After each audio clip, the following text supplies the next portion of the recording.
All right, so welcome to another episode of Critical Weight Theory. Sometimes I delve into political stuff and hopefully I do provide some insights. And this time we're going to be doing a little bit of a deep dive into the stories and figures shaping our political landscape today. I'm your host, Wade, and we're going to explore the often contentious figure of Nancy Pelosi.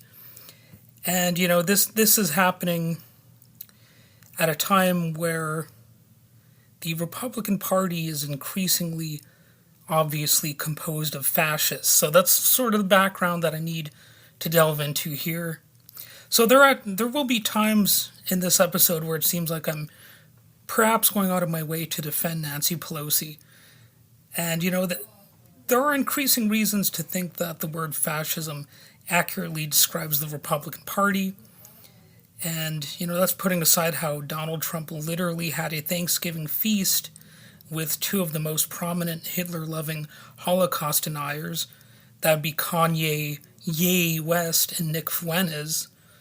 And it pays to remember that the Republican National Committee, the RNC, called for January 6th attempts to overthrow democracy as, quote, legitimate political discourse, end quote, which was both odd and clearly fascistic.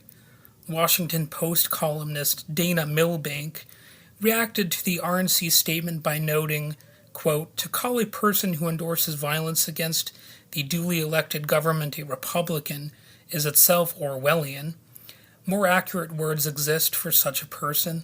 One of them is fascist. So that's the end of that quote. And you know what? I agree with that sentiment. That is indeed fascistic, especially when the evidence accumulates. But we're kind of going to put that aside just a little bit and look at why Nancy Pelosi evokes strong reactions, both positive and negative. Is there more to the story than partisan politics? Well, let's find out. So, for part of it, it's her background and career. Nancy Pelosi, often referred to as Speaker Emerita, has been a significant figure in American politics for decades. As the first female Speaker of the House and a leading Democrat, she has been at the forefront of many major legislative battles, including the Affordable Care Act, which the Republican Party, especially the so-called Tea Party contingent, made a pretty significant stink about back then when that was first happening.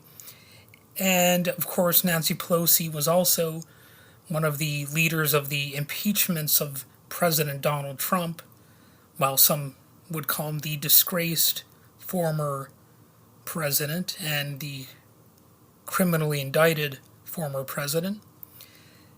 And in addition to that, her leadership style has been assertive, sometimes combative, and she's cemented herself as a polarizing figure, even without the far-right extremist element criticizing her. But let's not forget there has been a lot of partisan polarization. In addition to some of the more legitimate critiques one can make, Pelosi's her prominence makes her a prime target for Republican criticism. Well, that was a bit of a tongue twister there. So, prominence and then prime target. Well, anyway, moving on from that, as the embodiment of liberal policies, conservatives see her as a direct opponent to their values, such as they are. This partisan divide isn't just about policy, it's about symbolism. Pelosi represents a broader struggle between conservative and liberal ideologies. And by liberal, I mean actually sort of corporate Democrat versus far-right extremist. The religious right, basically, the neo-fascist, theocratic right. And in addition to that, I have to say there have been financial controversies. Adding fuel to the fire are financial controversies. For example, in 2023, Pelosi reportedly saw a 65% return on her investments, significantly outperforming the S&P 500's 24% gain. So why would that be? Could it be that as somebody in Congress, she's not barred from getting some insider information? Could there be some insider trading elements that help her attain such wealth while sitting in office in a position of the public trust? So this has led to calls from both Democrats and Republicans for a ban on stock trades by members of Congress, highlighting concerns over potential conflicts of interest. And I'll give credit where it's due. I'm surprised that some Republicans are actually apparently in favor of banning those stock trades as well. It's one of those things where maybe some people say they're in favor of it to win, public support for appearing like they're against corruption. And they might sometimes do that because they know that the proposed law will not actually get passed. So it's sort of a convenient way to look virtuous while knowing that they don't actually have to apply their virtue. Maybe call me cynical on that, but there it is. There's also some of her legislative decisions, and some of those have been criticized. They draw plenty of ire. So in 2022, when it came to the election of that year, she endorsed Henry Cuellar, I believe his name is pronounced, but he endorsed him over Jessica Cisneros, who was the way more progressive candidate in a Texas race. And that was despite Cuellar's anti-abortion stance and NRA support. He's one of he may be the only Democrat who currently is opposed to abortion. So this decision baffled many progressives and Democrats. I mean, why wouldn't it? At a time when Roe versus Wade was overthrown, or however you want to refer to it, as being sort of gutted. I mean, it's odd that she chose to endorse him when Jessica Cisneros was actually pretty close to possibly beating him. And to make it even worse, more recently, Cuellar has been indicted for accepting bribes, which further complicates Pelosi's endorsement. And it of course undermined their party's position on key issues like abortion and gun control. So Pelosi has been frustrating, much like Joe Biden, when it comes to getting the messaging clear on what the Democratic Party stands for or should stand for, because they keep on undermining it. And then, of course, there's been the issue of media portrayals and misinformation regarding Pelosi. Conservative media outlets often portray Pelosi as a highly negative person, amplifying her most controversial statements and actions, often twisting her words around or exaggerating her flaws. These portrayals influence public opinion, particularly among conservative audiences. Misinformation and disinformation play a significant role, such as the false claim that her husband, Paul Pelosi, and his attacker were involved in a personal dispute, which was debunked by the San Francisco police, and, of course, the courtroom proceedings that put his attacker away to a prison cell. So the claim that big names like Elon Musk, Donald Trump Jr., and Dinesh D'Souza have promoted to millions of their followers Paul Pelosi and the man who attacked him were gay lovers who had gotten into a fight. And that's a quote from CNN.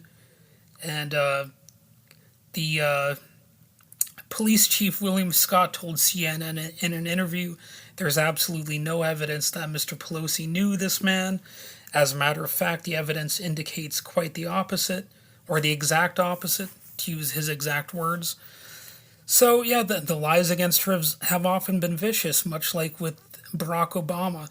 And oddly enough, even though I've been highly critical of Nancy Pelosi, the far right has actually put me in a position where I feel obligated to defend her at times.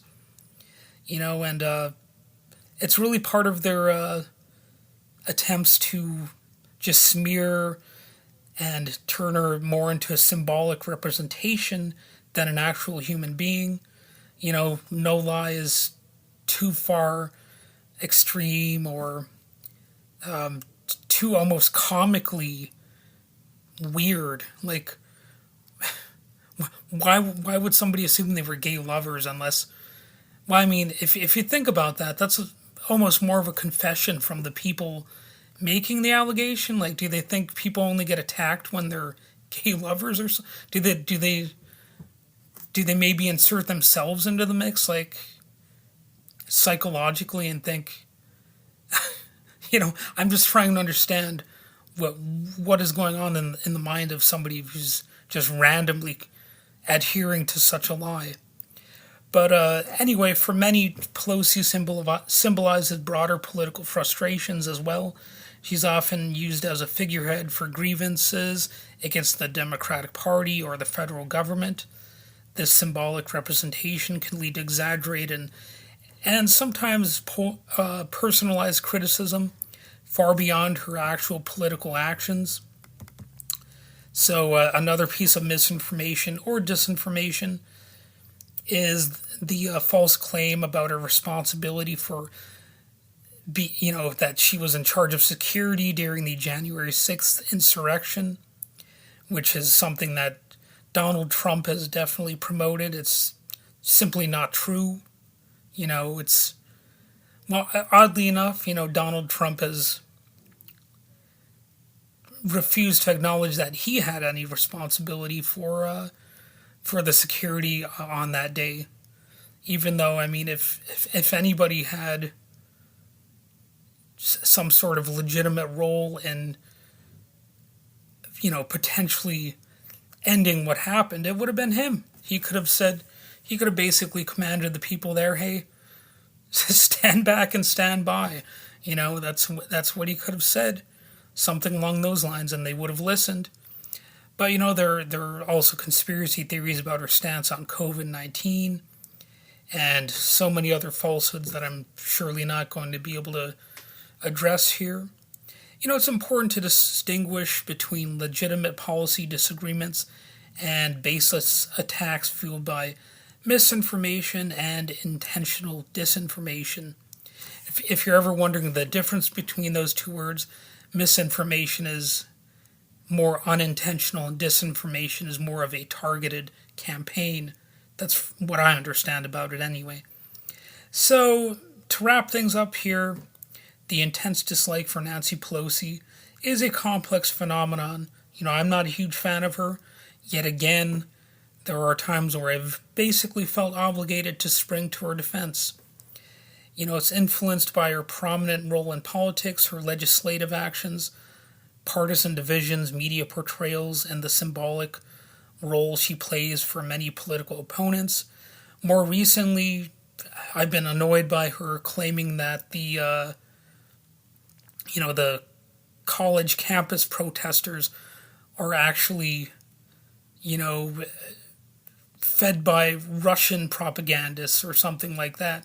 She's actually got so far gone that she's claiming that, the people are protesting, the slaughter of Palestinians because of Vladimir Putin.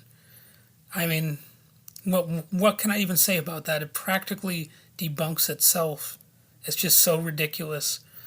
But some criticism is rooted in genuine policy disagreements, but much of it stems from broader issues of political polarization and lie campaigns and the like. So, that's basically all I have to say about it. Thank you for tuning in to Critical Weight Theory. Hopefully I provided some political insights. If you found this episode enlightening in any way, feel free to check out my other episodes, and you can leave us a review. So you can join me next time. I'll either be talking about politics again, or any number of things. I sometimes do movie and TV show reviews.